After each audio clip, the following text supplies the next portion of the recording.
और मैं आज हिंदुस्तान के सीमा पर देश की रक्षा कर रहे गांव वासियों के बीच आया हूं। तब अभी मैं आप जो हमारी माताएं बहनें सेल्फ हेल्प ग्रुप की बहनें जो उत्पादन पैदा करती है, जो मसाला, वो पहाड़ी नमक, ये सारी चीजें मैं देख रहा था और पैकेजिंग वगैरह में बस सचमुच में मेरा मन बड़ा प्रसन्न कर गया जी।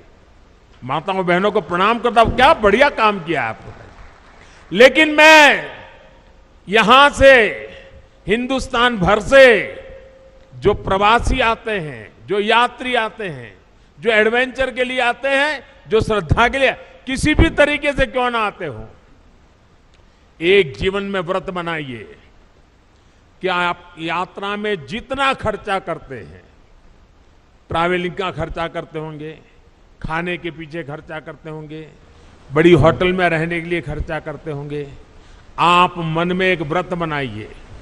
मैं सभी 130 करोड़ देशवासियों को हिंदुस्तान के उस गांव से बता रहा हूं जो चीन के सीमा पर, भारत का ये सीमा पर रखवाली करने वाले गांव के बीच से बोल रहा हूं। मैं उनकी तरफ से बोल रहा हूं, आप जहां भी जाएं यात्रा करने के लिए, इस कठिन क्षेत्र में आए या पुरी चले जाएं या कन्याकुमारी चले जाएं या सोमनाथ, कहीं पर भी जाए, एक संकल्प कीजिए। जैसे मैं वोकल फॉर लोकल की बात करता हूं ना, मैं आज एक और संकल्प के लिए प्रार्थना करता हूं और देशवासियों को प्रार्थना करना है तो मेरा हक बनता है जी।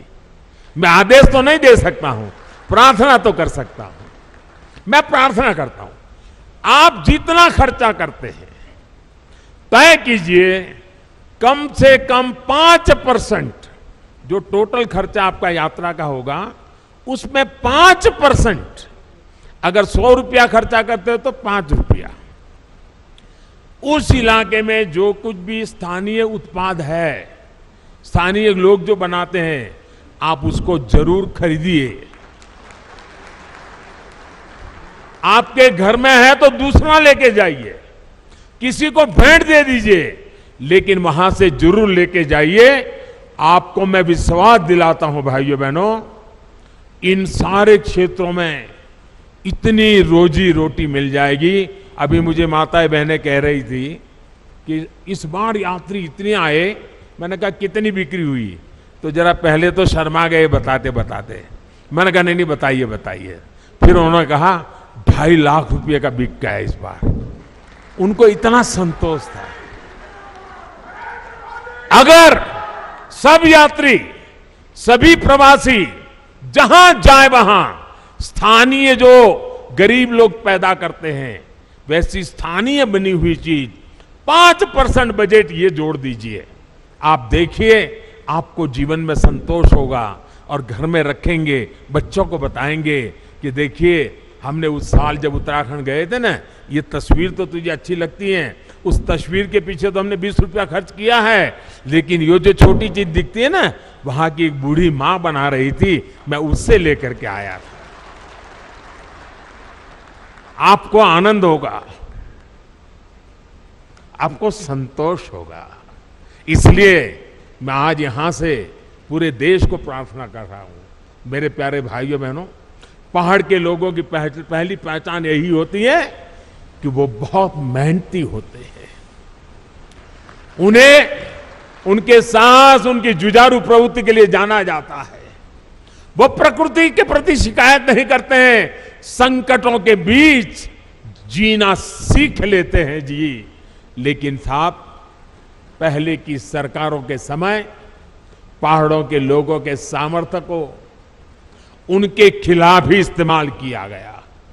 दशकों तक सरकारें ये सोचकर पहाड़ की उपेक्षा करती रही कि वो मेहनतकश लोग हैं, पहाड़ जैसा उनका हौसला है, अरे उनकी तो ताकत इतनी है, उनको तो कुछ जरूरत नहीं, चल जाएगा।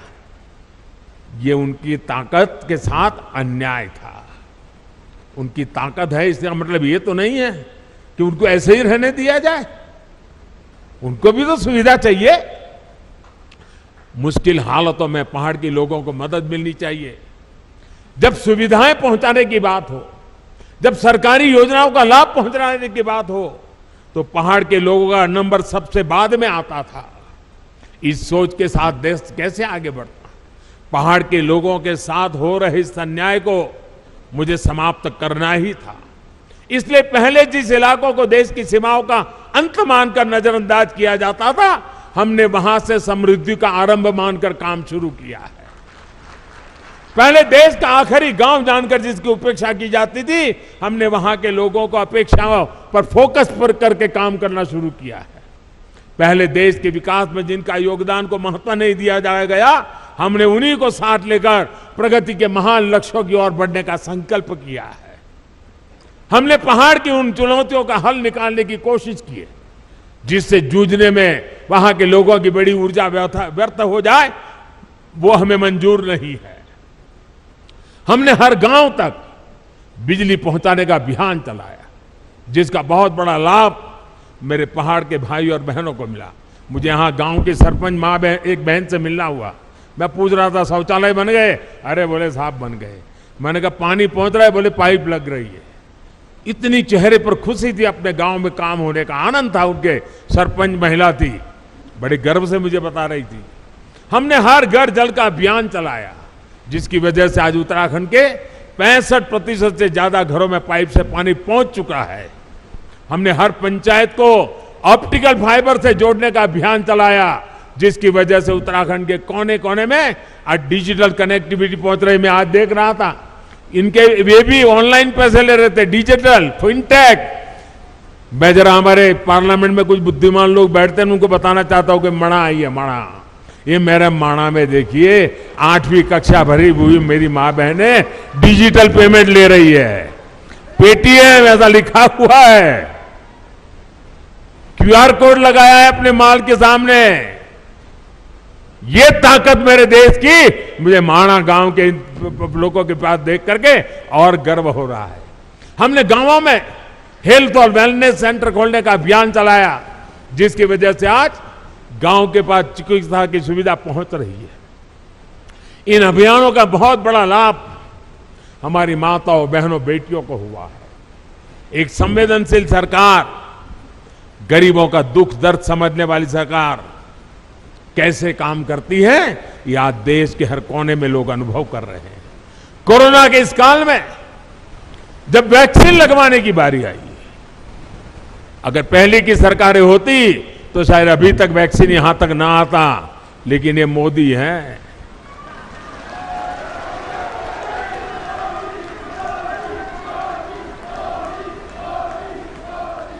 मैंने कहा कोरोना जाए उसकी ज्यादा तेजी से मुझे वैक्सीन पहाड़ों में ले जानी है, और मैं सरकार को बधाई देता हूं। मेरे उत्तराखंड और मेरे हिमाचल 2 प्रदेशों ने सबसे पहले वैक्सीनेशन का काम पूरा कर दिया भाई।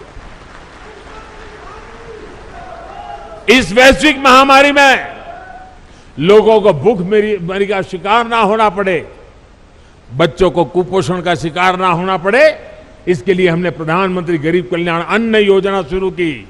इस योजना की वजह से उत्तराखंड के भी लाखों लोगों को मुफ्त अनाज मिला, और हमने पक्का किया किसी गरीब के घर में भी कोई दिन ऐसा नहीं होना चाहिए जब घर में चूल्हा न जला हो, रोटी न पकी हो, कोई बच्चा भूखा सोया हो। वो दिन मैं देखना नहीं चाहता था, और हम सफलतापूर्वक कर पाए भाइयों बहनों। कुछ समय पहले ही हमारी सरकार ने उस अवधि को और 3 महीना बढ़ा दिया है, ताकि इस त्योहारों के दिनों में हमारे गरीब परिवारों को दिक्कत न हो। डबल इंजन की सरकार के प्रयासों से अब उत्तराखंड में विकास कार्यों में फिर तेजी आ रही है। जो लोग घर से पलायन करके चले गए थे, अब अपने पुराने घरों में लौटने लगे हैं। होम स्टे, गेस्ट हाउस, ढाबों, छोटी छोटी दुकानों में अब रौनक बढ़ने लगी है। इन सुविधाओं से उत्तराखंड में पर्यटन का हो रहा है विस्तार, यहां के विकास को भी गति देने वाला है। मुझे खुशी है कि डबल इंजन की सरकार यहां के युवाओं को होम स्टे की सुविधा बढ़ाने के लिए, युवाओं के स्किल डेवलपमेंट के लिए निरंतर आर्थिक मदद दे रही है। सीमावर्ती क्षेत्रों से युवाओं को एनसीसी से जोड़ने का अभियान भी यहां के युवाओं के उज्जवल भविष्य के लिए तैयार हो रहा है। पूरे देश में सीमावर्ती क्षेत्र में जो अच्छी स्कूल होगी, अब एनसीसी हम वहां चलाएंगे। अहमदाबाद, मुंबई, चेन्नई, वहां एनसीसी 75 साल चली, अब एनसीसी चलेगी इन गांवों में।